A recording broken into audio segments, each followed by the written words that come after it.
నువ్వు కన్న కలలే నిజమవుతాయి చూడు, అందుకే ఉన్నాడు ఈ నాన్నే తోడు.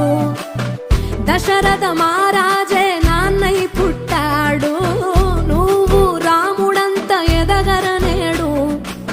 చరితలు ఎన్నడు చూడని మమతల గూడే వీధిరో, సంపద అంటే ఏదో కాదురో, ఇంతకు మించి